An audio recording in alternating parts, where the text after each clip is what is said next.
میرا نبی آیا روئے زمین کے لیے. امتی وہ ہے جو ادھر گاڑی پہ جائے تو سرحد ختم، ادھر جائے تو سرحد ختم.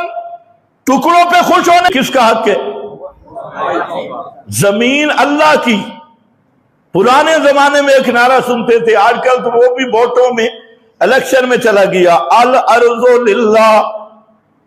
سنیں، الارض للہ والملک للہ والحکم للہ.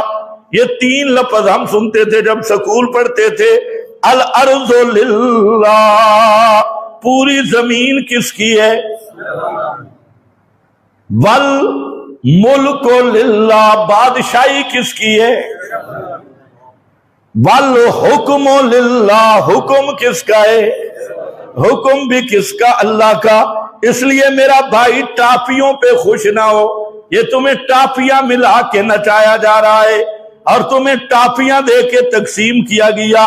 تو یاد رکھنا، پیغمبر کی بعثت صرف عرب اور مکہ مدینہ کے لیے نہیں ہے.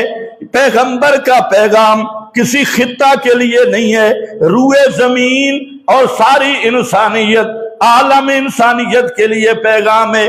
یا ایھا الناس. جب مسلمان کا یہ نظریہ بنے نا، پھر غلامی سے آزاد ہوتا ہے. نوع انسان کو غلامی سے چھڑایا کس نے؟ تیرے کعبے کو جبینوں سے سجایا کس نے؟ نوع انسانی کو غلامی سے چھڑایا کس نے؟ یہ اس نظریہ کے لوگ تھے جو فارس سے ٹکرا گئے، روم سے ٹکرا گئے، اور جذبہ جہاد اس عروج پہ تھا اور اس کمال پہ تھا. نہ اپنے گھر کی پرواہ، نہ بار کی، نہ جان کی، نہ احساسات کی، نہ جذبات کی، سب کچھ انہوں نے قربان کر دیا اللہ کے راستے میں، اعلاء کلمۃ اللہ میں جہاد کرتے ہوئے. اس لیے انہوں نے ڈے نہیں منائے، وہ ملکوں کا میلاد منانے والے نہیں تھے، وہ ملکوں میں محمد کا جھنڈا لہرانے والے تھے. مکہ فتح ہوا، مکہ ڈے بھی کوئی منایا جاتا ہے بھائی؟ جی سنتے ہو؟ فتح مکہ کا کوئی جشن آزادی منایا گیا؟ مدینہ یہودیوں سے آزاد ہوا،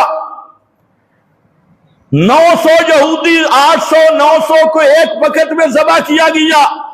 بڑے بڑے مولویوں کو یوم آزادی مدینہ بھی منایا کبھی؟ فارس، روم تو صحابہ نے فتح کیے، لیکن ان کے ڈے نہیں منوائے، توحید کا لوہا منوائے، توحید کا عقیدہ منوایا. اور تم نے یہ رسم کہاں سے لی جی؟ ریلی نکلی جا رہی ہے، ماشاءاللہ.